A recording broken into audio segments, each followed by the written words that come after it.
Bonjour à tous. Alors nous voici fin avril et c'est le moment de faire le tour des carrés potagers. Premièrement pour voir l'évolution, mais aussi connaître les futures rotations et enfin constater la nature des récoltes du mois d'avril. Commençons par mon premier carré créé en 2019 et visuellement vous voyez déjà la différence avec l'année dernière.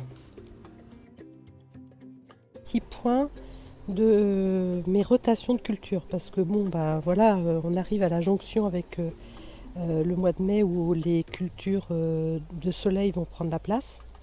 Donc du coup j'ai mon petit plan. Alors tout le monde n'est pas forcément adepte de ça, on peut effectivement travailler à l'impro, mais bon, comme j'ai travaillé cet hiver là-dessus, je vais quand même essayer de suivre ce que j'ai fait. Donc je vous épargne la lecture du plan. Mais ici, donc la première rangée, on avait mis des radis et des poireaux. Il y a un petit peu de carottes, mais elles n'ont pas du tout beaucoup levé. Bon, il y a de la bourrache aussi. Et derrière, ça va rester poireaux, carottes normalement. Donc je pense que je vais planter des poireaux pour compléter parce que là il en manque pas mal. On va finir de manger les radis. Et puis les carottes, je vais peut-être en semer, je vais voir. Ensuite, la deuxième bande, c'était la bande où il y avait les Batavia pierres bénites, la feuille de chêne et encore des pierres bénites. Donc là, on voit que les navets ont bien pris le relais au fur et à mesure qu'on mangeait les Batavia ou les feuilles de chêne. Ce qui va venir prendre la place, donc les navets ils sont déjà en place, donc ça c'est bien, mais le carré du milieu, là où on voit la feuille de chêne, c'est là que je vais devoir mettre mon céleri saphir. Donc mes plants sont prêts. Là il reste 2-3 salades, ça va être vite mangé. Donc là ça se présente pas mal. Là-bas je laisse une Batavia pierre bénite pour faire des graines, comme elle est en bordure. Oh je vois, ah non je vois pas un escargot. Ensuite la troisième bande.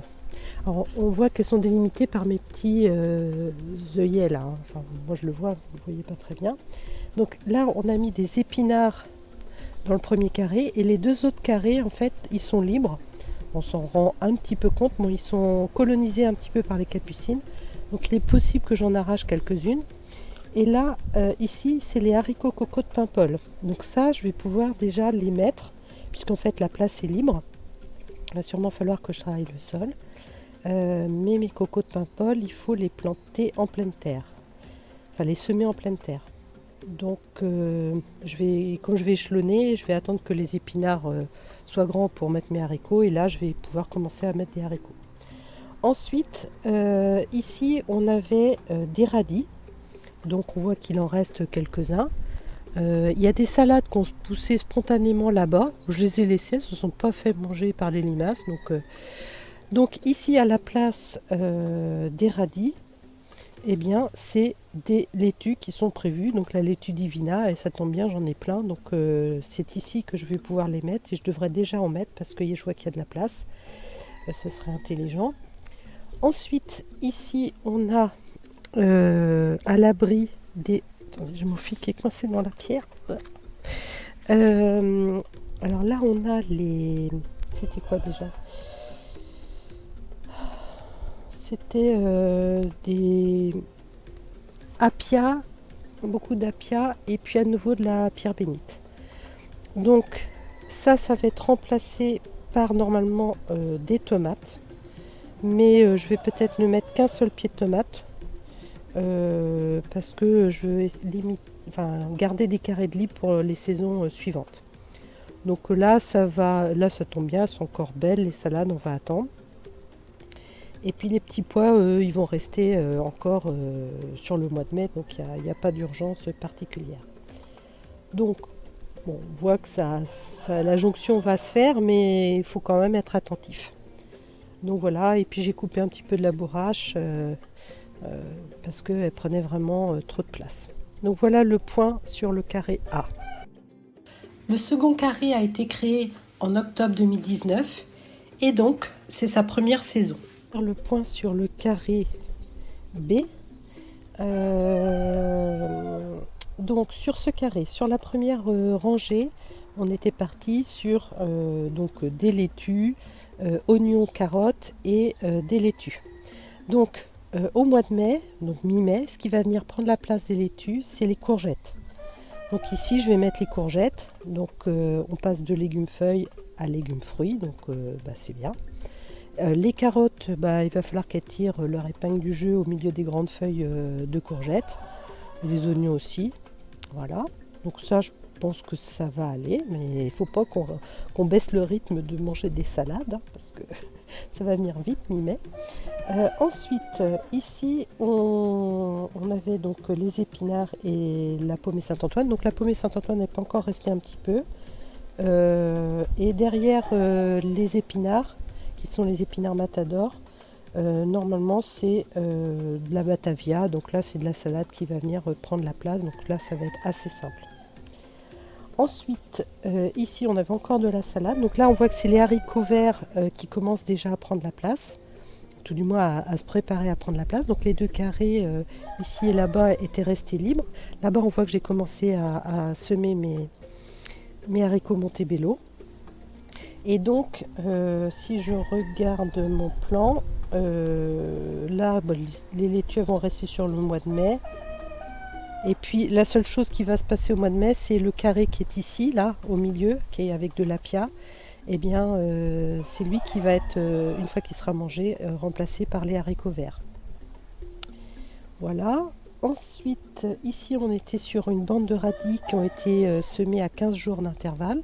Donc là, on voit bien les derniers semés, ceux qu'on doit manger. Là, j'en ai déjà mangé un petit peu, il reste de la roquette. Et à cet endroit-là, à la place de ce carré qui est au milieu, il y aura une tomate, normalement, Summer of Love. Donc, voilà. Et puis, ici, en fait, les deux autres carrés, je vais les laisser en... Il va falloir que je les prépare, parce que je ne sais plus quelle culture je vais mettre, mais c'est une culture qui a besoin que la terre soit préparée. Mais ça, on verra au mois de juin ou juillet. Et puis ici, on a les petits pois calvedons qui, eux, vont rester en place encore un moment. Donc, je dirais que tout va bien. Ici, c'est surtout qu'il va falloir veiller à ce que les salades soient mangées pour l'arrivée des futurs haricots verts. Mais en même temps, il ne faut pas être trop pressé parce que si je veux avoir des récoltes échelonnées, il ne faut pas qu'il y ait trop urgence. Voilà pour le point sur le carré que j'appelle B dans mon plan. Voilà, vous avez le bonjour des coqs du voisin. Le troisième carré est plus étroit et se situe en bordure du potager. Point sur le carré que j'appelle bordure. Ici, les pois mange-tout, ils vont rester là au moins jusqu'au mois de mai-juin. Donc là, ça bouge pas trop. Ici, on avait une rangée de laitues pommées Saint-Antoine et d'apia. Donc on a mangé dernièrement quelques-unes. Et à la place de ça, donc courant mai, je vais mettre des carottes. Donc ce serait en principe les marchés de Paris. Donc là, on aura des carottes. Ensuite, ici, il y a un espace disponible pour mettre mes poireaux. Donc je pense que comme ça fait déjà un bon bout de temps que je les ai préparés, il va falloir que je fasse ça assez rapidement. Donc dans les prochains jours, je pense que je vais planter mes poireaux ici. Mais je vais vérifier les dates que Jaco disait parce que je crois que c'est encore un peu tôt. Je pense qu'il faut encore attendre un petit peu. Ensuite, ici, on a fait donc, les feuilles de chêne. Donc à la place des feuilles de chêne, puisqu'on aura mis des poireaux ici, je remettrai des carottes. Bon, il n'y a pas trop de place en même temps, mais bon, ici il y aura des carottes. Les échalotes, elles restent en place. Et les betteraves, elles vont rester en place au moins jusqu'à mi-juillet. Donc sur ce carré-là, j'ai pas trop de travail à faire. En fait, j'ai juste poireaux, carottes. Voilà. Donc c'est surtout ça que je vais avoir à faire. Ah, je vois qu'il y a une incursion qui a dû être faite par mes copains les merles. Voilà. Il y a également les myrtilles. Donc les myrtilles, on voit les petites fleurs. Donc il y en a quelques-unes. Bon, l'année dernière, on avait eu juste une petite barquette sur les deux pieds. Mais c'est pas très grave. Ça va évoluer avec le temps. Voilà, il y en a une autre là. Donc voilà le petit point sur les myrtilles. Et puis sinon, je peux vous montrer, donc vous savez qu'on a eu des grosses averses. Donc là, du coup, j'ai fait évoluer ma protection. Donc j'ai trouvé des grands sacs plastiques parce qu'en fait, il faut une circonférence assez grande pour... Et donc j'ai mis des arceaux pour faire en sorte que le plastique ne touche pas trop les feuilles. Et donc je ne vais pas le soulever, je pense que vous voyez par transparence, mais ma Paul Robesson, elle a l'air d'être pas mal. J'ai enlevé mon fil de fer au milieu parce que ça me gênait pour mes protections éventuelles des tomates. Donc là j'ai fait un tipi comme j'avais fait l'année dernière en fait dans les carrés du milieu. Et c'est vrai que c'est bien. Et puis ici j'ai pour la stupice, j'ai aussi mis des arceaux pour faire en sorte. Par contre ce qui m'embête c'est qu'il y a des feuilles qui touchent le sol et je crois que je vais être obligée de les couper pour éviter que ça pourrisse ou qu'il y ait des maladies qui arrivent.